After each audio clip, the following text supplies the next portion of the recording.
Welcome to Set the Record Podcast. I'm Malcolm Anthony, my partner in crime, Chicago's very own Kev Hernandez. Hey, thank you. Subscribe to the podcast wherever you listen. Follow us on Instagram and Twitter at Set the Record Pod. Like the Facebook page, Set the Record Podcast. Special thank to Indy Pot. We're here. For sure. This is it. Yeah. This is what we've been special thanking this whole time. This is we're in the flesh. This is it. Absolutely. We got a good show for you today. Talking Thunder, talking Big 12. We got some fights, and we're happy to be here. So, Kev, so happy. Let's kick it off. I want to talk about the Big 12. What is going on, man? Well, there's rumors. Obviously, the Big 12 is disbanding. We got OU and Texas leaving to go to the SEC. Yes. We're gonna make do without them, right? So you got a plan for it a little bit, right? I have an idea. I have almost, I don't want to say a solution, but this is what the Big 12 needs to do. They need to expand the conference, right? Because they're on the outside looking in. And I have a couple of teams in mind. In fact, I'm getting real specific. The American Athletic Conferences, right? The conference. It's like not even like the little brother. This is like the step cousin that like some people like he's not even invited to family reunions because he's part of the family, but he's not. But he's a little different though. You know what I'm saying? So I'm looking at Memphis. The University of Memphis has the Memphis Football Tigers, right? They are a squad that can bring the power right away, bring high scoring games to I would say they can even compete within the Big 12. Yeah, especially if you got people like Kansas, Iowa State, Exactly. And now, you're actually, let's keep going. Okay. Keep going a little further. SMU, the Mustangs, they have, in the American Athletic Conference, the Mustangs have been going toe-to-toe with everyone who's at the top. It doesn't matter who you are, that team's always kind of pushing through. And where they're based off in the University Park outside of Dallas, bro, Texas is like, man, the football state. So let's elevate. Yeah, no doubt about that. Yeah, Texas, Florida, they're wilding out there. That's a good idea. I like that. Expand the conference. TU. Take TU. TU has been up and up. They got draft players. They got players that are on the Arizona Cardinals, right? And they got players on the Chicago Bears, dude. Like, these are good. Like, there's a solid school out there, man. It's a solid squad. Let's put them in a conference where they can make some money and get on TV. I want to see TU on TV. Tickets are only still $9, dude. They're really cheap. Okay, yeah. So Chapman Stadium. Yeah, jump in on that while we can, because in a little bit it's gonna go up to 12. Influx, no doubt. So yes. We got some Thunder stuff as well. So just to be a fair warning, the Thunder as a roster, they're going to be making $53 million as a whole this next season. So that's not a lot to look forward to. Right. I'll just give you a few duos next season who are going to be making more than the whole Thunder roster. Superstars, Hit right? Me with it, Big Daddy. Wish we had one. Now, we've got SGA, but he's living to fight another day. We've got Steph and Clay. Okay. They're going to be making $83.6 million, right? Wow. Thunder's 53, right? Wow. Kawhi and PG. Kawhi ain't even playing, okay? 75.3. Wow. We got Chris, Middleton, and Giannis Antetokounmpo. $74.8 million. Well, they're reigning champs. Right, 78. Let's bring that up to 80. Well, it's just funny to know that there's teams out there that are spending two guys. Yeah. Making more than the team as a whole. A whole team. Yeah, Small market. Chris Paul, Devin Booker, 61.6. Man. Making more than the Thunder. Yeah. Damn. Al Horford and Jason Tatum, 55.1. Making more than the Thunder. Right. Al Horford, man, we just got rid of him. Yeah.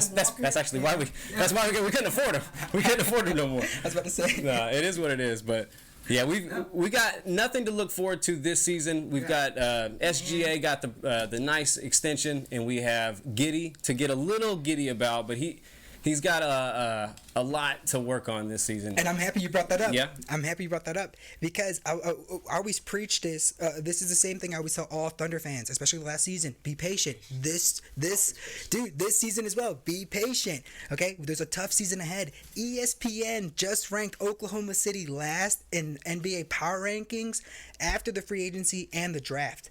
So they were dead last. Houston Rockets were last, but they picked up a few guys. So on paper, they're just above. Kevin Love just announced that he does not want to join or regroup with the Cavs. I say Kevin Love would be perfect for Oklahoma City. He's the Thunder that we need. He's like not a Thunder, but he's a veteran that the Thunder could use some presence. You know, that veteran presence. Favors ain't enough for you, huh? No, not enough. Definitely not, dude. Kevin Love is a veteran with PTSD. That's the best kind of veteran. I need that on a squad.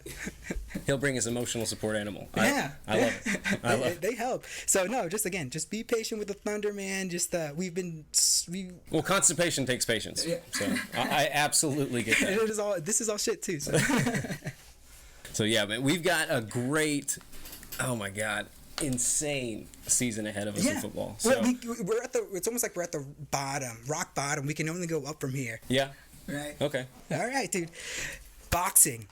Oh, you want to talk about this? Bro, there's so much boxing going on. Okay. It seems like just a year ago, we didn't even have a boxing segment, and now we need one per each episode. Yeah. Because boxing, and it's guys like, old guys coming back and trying to fight in the octagon, or the octagon, the ring. I'm rooting for Oscar De La Hoya to fight Canelo, bro.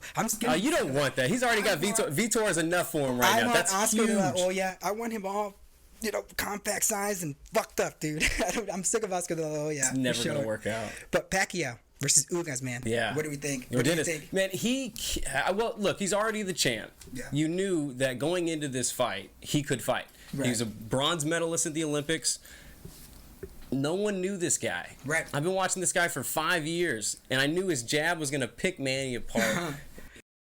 Also, those right hooks to the body, those rowdy body throws, bro. It was a complete domination. Yeah.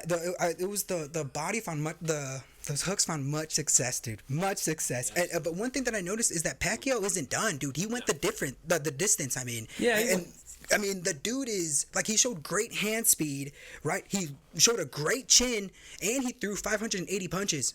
Like he threw a lot of punches, but he landed at 16%. Right, that's not going to work. I didn't bring that up. Okay, yeah. He landed more against Mayweather, and Mayweather's the best defensive boxer we've ever seen. All right. What do you think, though? I mean, I thought that Pacquiao has another fight. Yeah, no, I think he's got another one in him for sure. Well, presidency is up in February. Yes. So he's going to run. Yes. I'm pretty sure for the Philippines. The political distraction, man, that could also lay a heavy toll on someone. I'm pretty confident though he'll be back to fight in January for the rematch. I think he wants this guy again. I know he doesn't want to go out the way he did. The last image we literally have of him is being spoon-fed by his wife with his eyes closed. Yeah. That image is sad. I'm okay with that. That's not the last of the Pac-Man I want to see. Yeah. I personally, man, I would love to see him get Mayweather a second time. I know that's never going to happen. Oh, yeah. But Dennis is the guy on the table today, and I'd like to see him get that rematch. For sure. Yeah. For sure.